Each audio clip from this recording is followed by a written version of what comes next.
challenges of its own. Sharks dominate this perfect reef, and the numbers are overwhelming. As they close in, Enrique knows that anything can happen. This close contact could come at a price.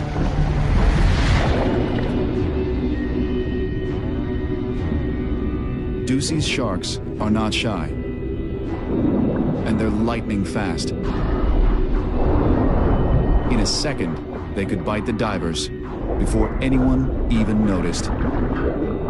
The team doesn't scare easily. Likely, the sharks are just curious. Chances are, these sharks have never seen a human before. You don't belong there. We're aliens in this environment. It's like being in outer space, except with life. The more sharks there are, the better it is for the reef. We used to believe that on a coral reef, the biomass of small fish outweighs that of large predators like sharks. But Enrique finds that the opposite is true on an untouched reef. Imagine that you go to Africa and you find more than one lion per every wildebeest and zebra and giraffe.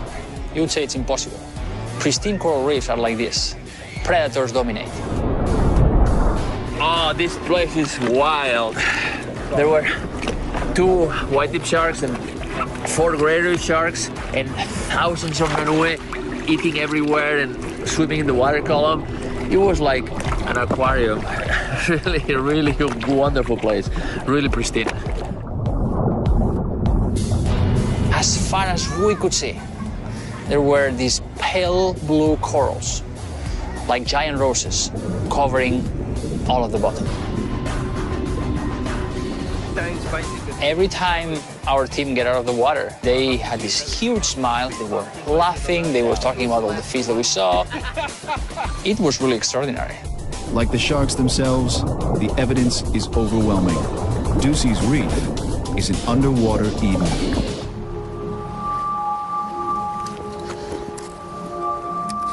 Back on land, the island is a whole other world. It was hot and muggy and sunny. You think, oh, we're on this beautiful atoll and it's paradise. Well, when you're walking those transects, it's not paradise at all. It's hell. We're here on Ducey Island, surveying petrels. And I think of seabirds, you don't quite think of where they nest, but on this particular island, they nest in this Turnifordia forest, which is pretty dense stuff.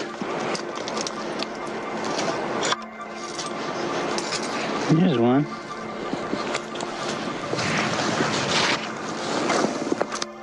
Little Murphy. Hey, guy, what you doing?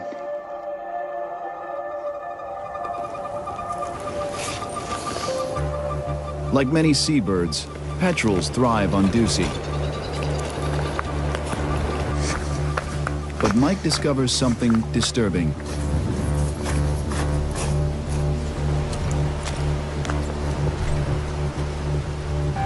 Dead birds lie scattered on the beach. Looks like they got eaten by something. That's not a good sign. 3rd dead bird. 4th dead bird. Immediately, we start seeing dead petrels. See, something looks like it's been chewing on the bones here. But what is killing them? Dead birds all over this place. The carnage is worse at the lagoon. Yes, we have like 130 dead birds here. And what's amazing is they're all just about fledged out. They all died about the same time, almost like a disease came along or something. You know, and you think, that's freaking crazy. It's like bird after bird after bird after bird after bird after bird. These guys are just about, they were fledged. It's like, what kills birds like that? Mike heads into the forest to search for answers. It doesn't take him long to find clues. Look at this little guy. He's just stuck in the middle of this weedy patch. And they're nesting in this just ground herb in the boiling sun, and these chicks are just like covered with the fruits, like honey-coated fruits, and they're covered in them. They're obviously never going to be able to fly. The island has been invaded by an alien plant, a weed that may have been brought by birds or by man. Now it's grown out of control, trapping birds in its sticky goo. You think, God, one little thing like that completely changes the island. Mike can't be sure it killed all the birds, but one thing is clear. Ducey's landscape has been altered, and its future is uncertain.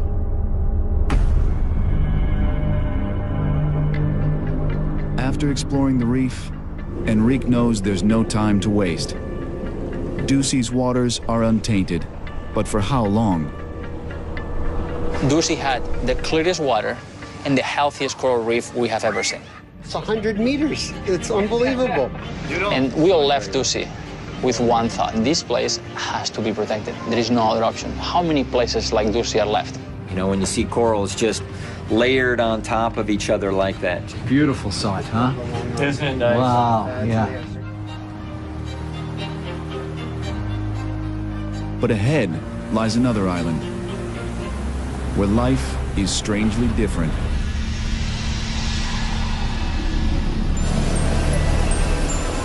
And we are arriving to Henderson Island, which is a raised atoll, and now it's covered by impenetrable forest.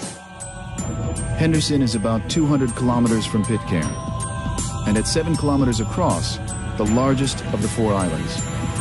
Like Ducey, it's now uninhabited, but people have spent time here before. Replay. Enrique wants to see if they've left a mark. We're going to do our first dive now at Henderson Island, and the reef looks really gorgeous. We can see from the boats, and the water is so clear.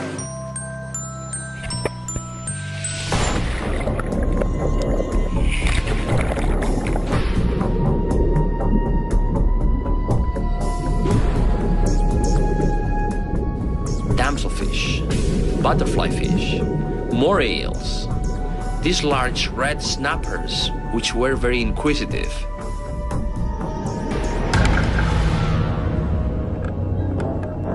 And probably the most exciting thing at Henderson was the sharks. Like at Ducey, sharks swarm Henderson's reef. But here, they're bigger and bolder. And no one knows what they'll do next.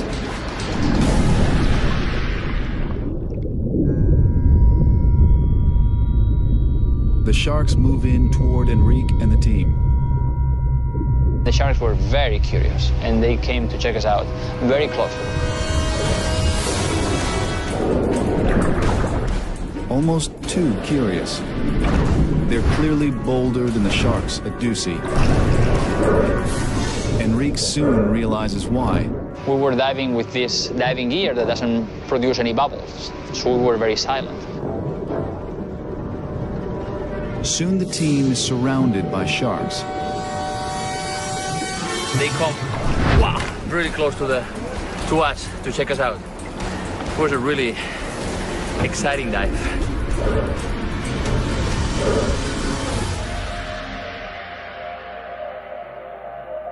The heart-pumping encounter drives Enrique to explore further. We cheated death once again. To see if sharks patrol even further below. On the ship, Alan Turchik prepares a deep water camera.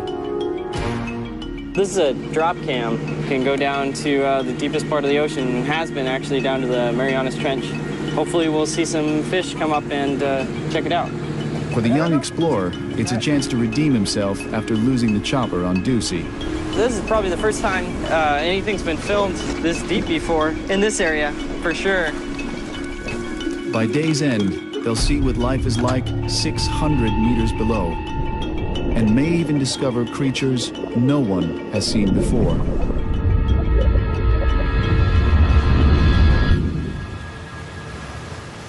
Mike Fay is anxious to hit the beach. For a terrestrial explorer, Henderson is a treasure island. Henderson, from a land-based perspective, is certainly one of the most amazing places in the entire Pacific Ocean. So you've got this huge coral plateau that's 100 feet above sea level that's covered with this vegetation. There are still many species of plants to be discovered on this island. For me, this place is going to be awesome. I know it is, you know. Okay, I'm here on Henderson Island, up on the plateau. It's only about 100 feet above sea level, but it's a hard coral bed up here. This coral is like razor sharp. This place is like walking through a mountain of broken glass. Then you are dealing with this very dense vegetation. It's practically primeval, a living example of an ancient world. UNESCO designated Henderson a World Heritage Site because of its rare native birds, like crakes and fruit doves. But now they're at risk, threatened by an invasive predator. The Polynesian rat was brought by Polynesians to almost every island in the Pacific. And one of the things they eat is young birds, and they're extremely voracious. And we've had a de-ratification on Henderson just months previous to our arrival. A team of exterminators spread rat poison across the island. Mike's big question is if it worked. Their objective was to get rid of 100% of the rats on this island and not kill all the endemic crakes. Our objective here is to see if the crakes are still around and see if we see no rats. And then all of a sudden you see this little black thing like flash. And I got a crake. We got the crake. The crake is right in front of me here. I'm gonna pan over to the crake. That's what we're looking for. It's a little crakey. So it looks like a chicken. It's kind of acting like a chicken, but it's this little flightless bird in the middle of the Pacific Ocean, and you're looking at it. Hey, little crakey. How did he get there? And he's flightless, and he's in the middle of the ocean, you know? Crazy little bird. Those crakes are about the coolest little animals I've ever seen. Like little gnomes in the forest. A mix between a gnome and a chicken. Mike Fay's seen something move in the thick brush. I see a rat. I absolutely see a rat. I see a rat. You think rat, but all you've seen is this fleeting movement in this dense bush. I'm gonna take a picture of it. So I walk up really fast, and I lower my eyes, and then this rat is just sitting there on this branch. And it's like, it's a rat, it's a rat, it's a rat, it's in my brain, it's a rat, it's a rat, it's a rat, it's a rat. And then I try to take some pictures. But of course, it's like the Yeti thing, you know, UFOs, they're all blurry. In the video, you can kind of see the rat, but it's not clear, you know, it's blurry, but you can see the form of the rat clearly. And this is a huge deal. You know, if there is a rat on this island, the probability of me seeing the only rat on this gigantic island is basically zero when you round it out. Rats are definitely a bummer. No doubt about it, after all that time and effort to get rid of the rats. That means that entire dynamic between the crakes or the rails and everything else on that island that is impacted by rats, you've kind of reset the clock. It's troubling news. Though humans left Henderson long ago, their footprint remains. So far, only the reefs seem untouched.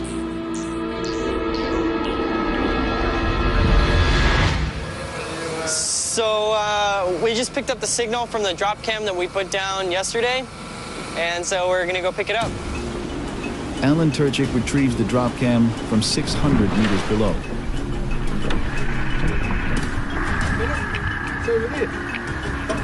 Oh yeah, I see it. This should be interesting footage because it's the deepest we've dropped it so far since we've been out at the Pitcairn Islands. No one knows what it may show, or even if it worked.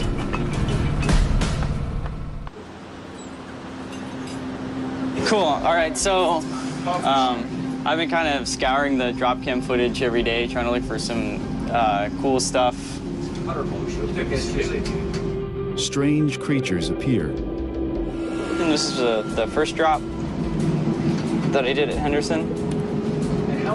That's a big animal. This one's 200-something meters. So I like that he just bumps right in there. Yeah. I found, I think, gray reef sharks. They went down to about maybe 300 meters, and then anything below 600 meters, you can see these guys. Yeah. The depths hold rarely seen sharks. They're bigger and slower than the reef sharks. It's Sharko-vision. Yeah. But like their combative cousins, they rule a world that's as mysterious as it is untouched. You know, nobody has been studying these deep sea environments before. And what we saw blew our minds. Whoa! Check that out. Yes. These new revelations win Allen the team's respect. The beginning of the trip, it was pretty hard. Helicopter got lost in the ocean. It's really nice that I was able to get through all that and actually still capture some stuff that actually looks like it's going to be useful for science. Whoa. Yeah, look at the other doors. Look at that shot. It seemed like there was some cool species that they're interested in learning more about, and thankfully, like there's that one weird shark with the long, narrow dorsal fin, and he kind of just wandered perfectly through the frame, so luck shot, I guess, but that's still really cool. In all, the scientists discovered 8 entirely new species of fish. Right. Like Ducey, Henderson's marine world is untainted. Back on the island, Mike Fay can't say the same. I would have loved to have been able to not seen rats, but you know, just the way it is. He makes one final survey of the coastline and comes across something even more alarming. Thousands of kilometers at sea, Mike Fay stumbles on a shocking scene. Here, on a speck in the middle of the Pacific, garbage. This is the east beach of Henderson Island here. And what is most impressive about this beach is pretty obvious. The amount of trash. It's pretty unbelievable, actually. Just littered with fishing paraphernalia. Fishing crates, containers for water, floats, nets. Everything you can imagine connected with the fishing industry. You think, you know, this is one of the most isolated islands in the entire world, really. Certainly in the Pacific, uninhabited, out in the middle of nowhere, hundreds and hundreds of miles from the nearest human habitation, and it's just covered in trash. Though the island's far from human settlements, it may not be far from fishing.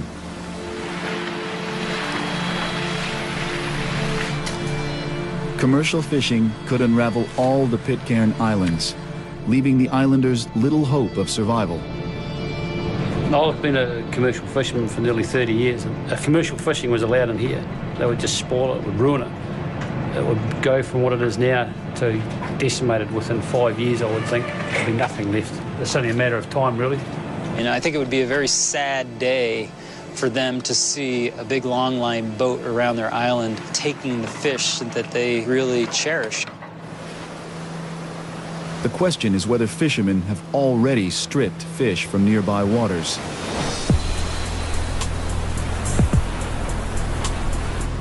The team rushes back to Pitcairn to find out.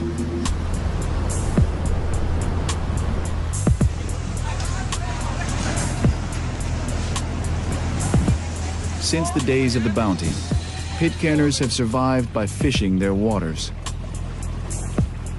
Enrique wants to know if Pitcairn's reefs have fared as well as the other islands. We know what a pristine coral reef looks like. What happens when we put a small human population in one of these places? Okay, ready? All right, everybody, see ya.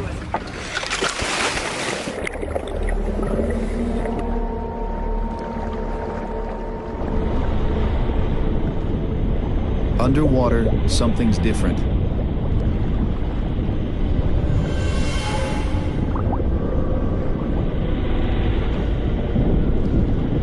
There was a hail of murky water all around the island, so we could not dive at the shallow places where they promised us to see so many fish. Should we go, Christina? We were a little disappointed, so we decided to go deeper. The strange conditions drive them further offshore. But at these depths, the chances are slim they'll find many fish. Okay.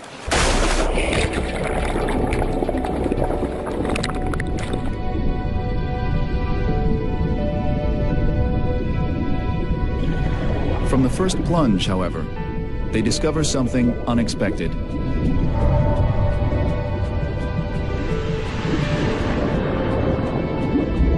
There we found a new deep coral reef that had not been reported previously. Fantastic coral reef covered by healthy corals and lots of fish. Usually, we find tropical reefs at 18 meters or less. This one is twice as deep.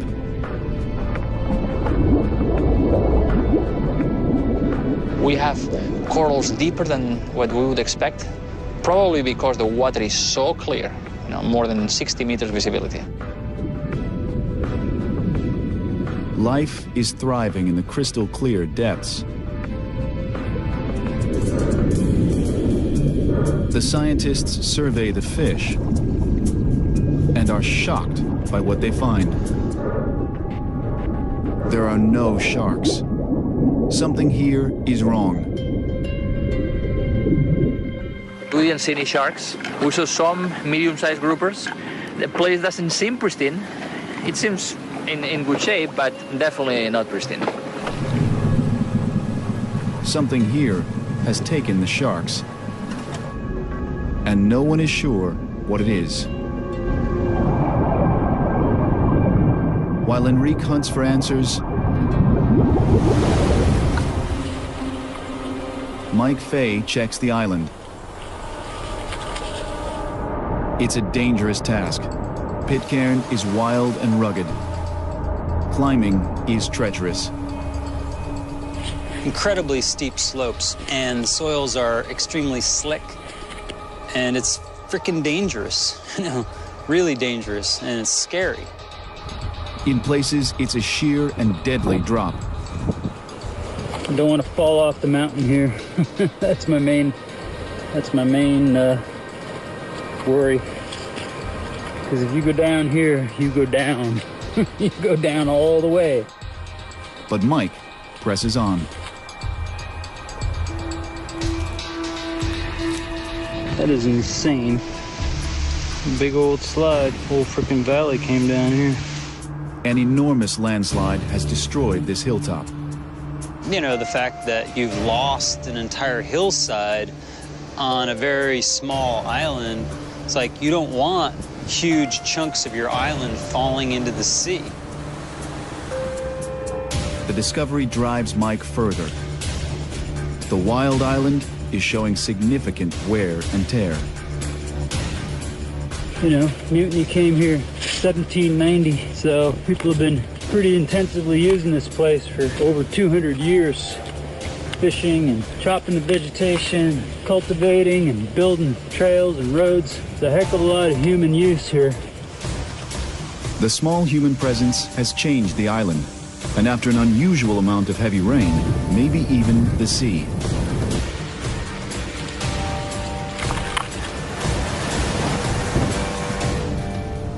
And you see this gigantic plume of soil in the ocean, emanating from what is this gigantic slide on the south side of the island. It's probably covering up everything that's living down below and killing it slowly but surely. The impact of even a few humans can be surprisingly large. What we see in a lot of places, particularly small places, is even a modest amount of human impact can have a pretty significant impact on the resources below. Though the islanders fish on a small scale, other factors may be altering the reef. People on this island, they're not only just fishing on this island, and there's a huge amount of sediment in this water. That connection between the land and the sea becomes very apparent. But 50 years ago, it was different. Good evening, everybody. Thank you so much for your hospitality. We are all so happy to be back on the island. We have a little surprise. Some of you may remember Louis Marden. Long before Enrique arrived, another National Geographic expedition came to Pitcairn. So when Louis Marden came in 1956, he filmed with a 16mm movie camera. 60 years later, we have the film in this machine. The movie is silent, so you can talk as much as you want. Right? This is new. This is a new technique, okay? 50 years ago, the reef looked better. There was no murky shroud covering the coral. Surprisingly, that was when there were nearly 3 times as many people as today.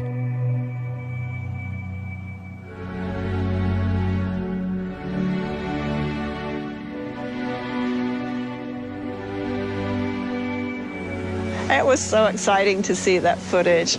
I was 14 when Louis Marden was here.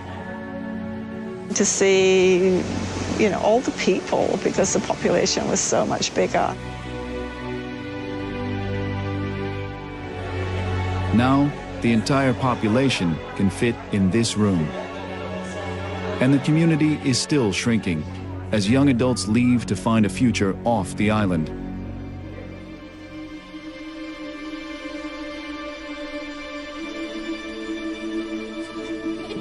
Their future is at risk, and they need a solution fast.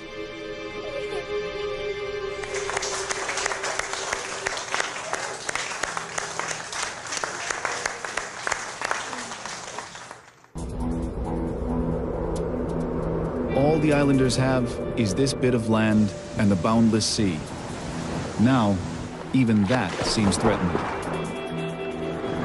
The muddy runoff is obscuring the shallow reefs, blocking out the light that sustains the corals. But could the islanders' impact really eliminate the sharks? Or is it something else? Enrique worries that commercial fishing could be closing in, and that's not good news for the Pitcairners. The ocean is their biggest resource. If the ocean is depleted, there goes their livelihood. And this is what's on the line. Right now, we are headed to Oino, our last destination in the Pitcairn archipelago. Oino will be a good indicator of how fast we need to act to keep these places pristine. Oino is about 120 kilometers northwest of Pitcairn. Of the 4 islands, it's closest to French Polynesia, the nearest inhabited islands and fishing fleets. Getting to Oino proves the most challenging. We hit the worst weather we could have. Rain, rain, and more rain, strong winds, and the swell was breaking so hard on the reef that anchoring was very dangerous. And that made it really difficult for us.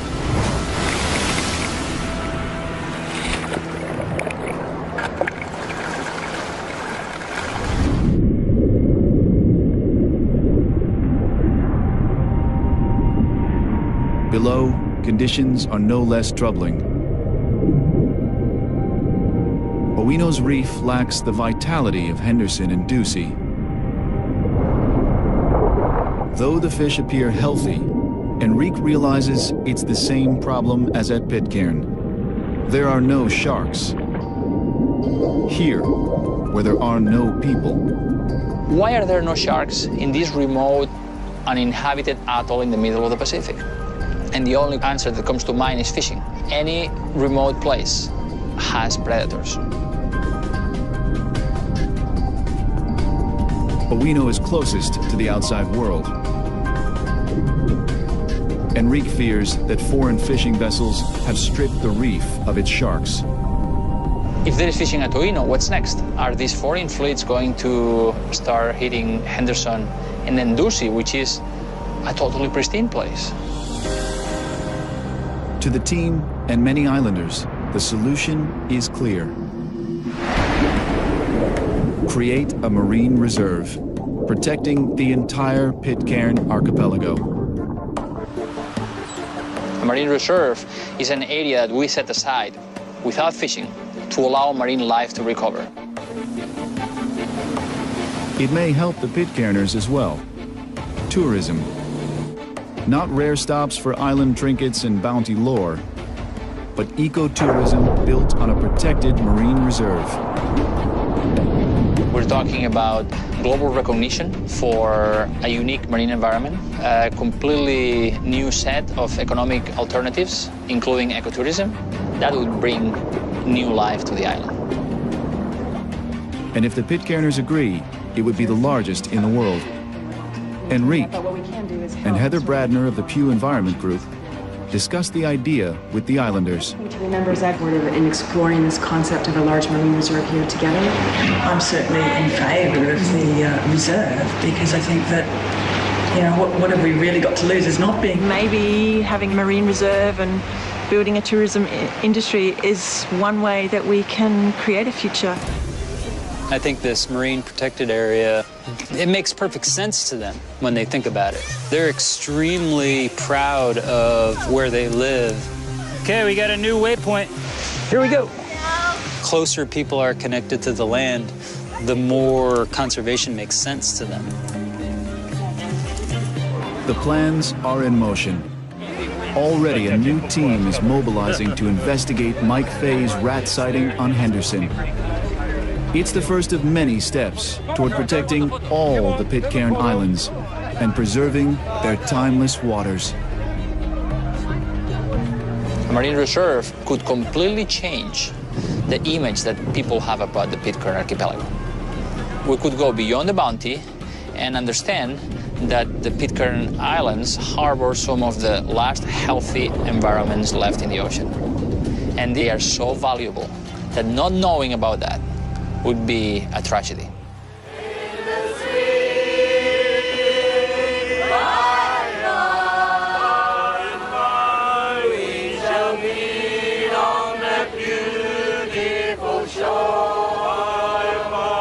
I really do think Pitcairn has a chance. I'm sure there have got to be other mad people like me that will want to come back for this lifestyle and create a future.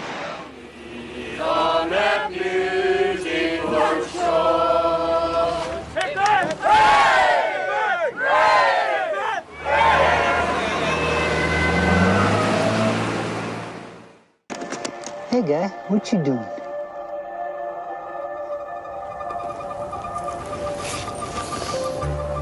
Like many seabirds, petrels thrive on Ducie. But Mike discovers something disturbing.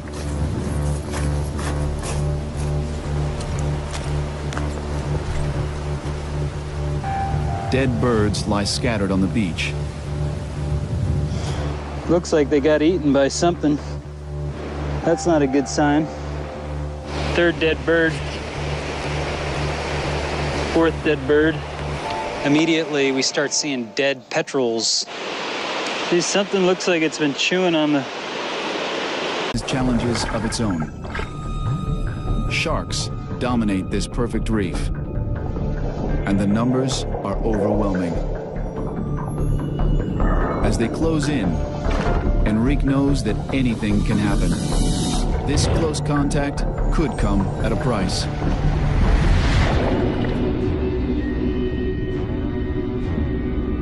Ducie's sharks are not shy, and they're lightning fast. In a second, they could bite the divers before anyone even noticed. The team doesn't scare easily. Likely, the sharks are just curious. Chances are, these sharks have never seen a human before. you don't belong there. We're aliens in this environment. It's like being in outer space except with life. The more sharks there are, the better it is for the reef. We used to believe that on a coral reef, the biomass of small fish outweighs that of large predators like sharks. But Enrique finds that the opposite is true on an untouched reef. Imagine that you go to Africa and you find more than one lion per every wildebeest and zebra and giraffe. You would say it's impossible. Pristine coral reefs are like this. Predators dominate. Oh, this place is wild. There were 2 white-tip sharks and 4 greater sharks and thousands of manue eating everywhere and swimming in the water column. It was like an aquarium. really wonderful place. Really pristine. As far as we could see, there were these pale blue corals, like giant roses, covering all of the bottom. Every time our team get out of the water, they had this huge smile. They were laughing. They were talking about all the fish that we saw. It was really extraordinary. Like the sharks themselves, the evidence is overwhelming. Ducey's Reef is an underwater Eden.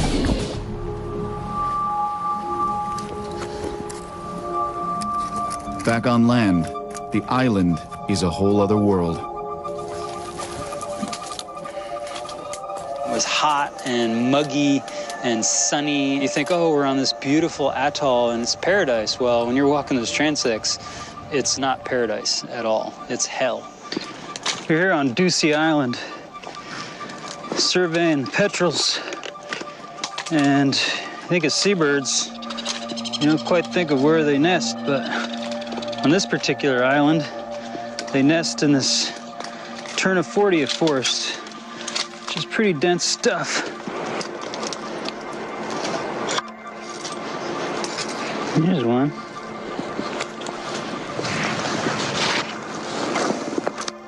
Little Murphy.